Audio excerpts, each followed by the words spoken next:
გავყევით.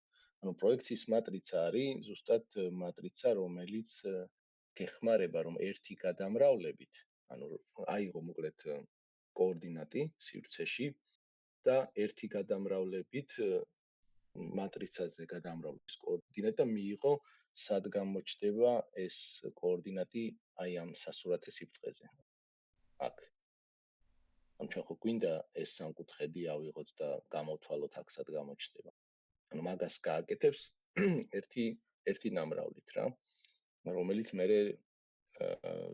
GPU-ზე თქვათ არის ამის სპეციალური მათემატიკური ბლოკი, რომელიც ამ მატრიცების გადამრავლებას აკეთებს დაბალ დონეზე. და მოკლედ აი რომ ნახავთ როგორ უნდა აღწერო ესე ვთქვა ის მატრიცა, რომ მოკლედ ეს ოპერაცია სწორად შესრულდეს.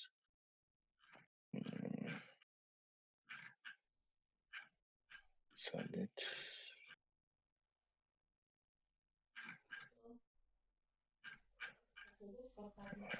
კარ ვიცი თუ არა ეს ორთოგონალისთვის არის ჩვენ პერსპექტიულისად იქნება მაშინ.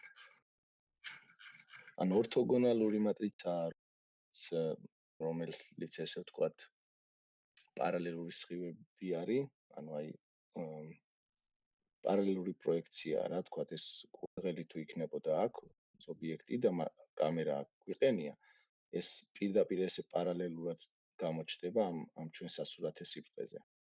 ანუ რამხელაც არის ობიექტი, იმხელა სენსორი ჭირდება, რომ დაეტიოს ეს ობიექტი მთლიანად. და ანუ ორიდე როგორც არის იდეაში. ხო, აი ჩათვალე რომ ზუმი გაქვს რა, ძალიან დიდი უსასრულო ზუმი გაქვს და ანუ პარალელურად ხდება, ესე ვთქვათ, ამ შენი კამერის სხივები პარალელურად არიან მიმართულები.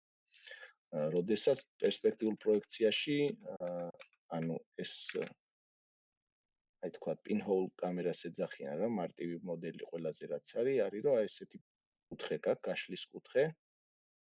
აქ შენი სასურათე სიბრტყე და ეს ობიექტი შესაბამისად ამ გაშლის კუთხით მოხდება ამის პროექცირება და ანუ რაც უფრო ახლო არის, მით დიდი გამოჩნდება, რაც უფრო შორს არის, მით უფრო პატარა გამოჩნდება და აქ დავინახავთ ამ ობიექტს.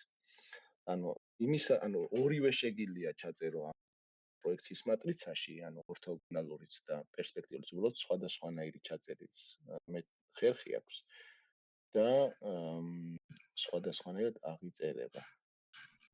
ხო ჩას. ეგ არ არის მეჩადე.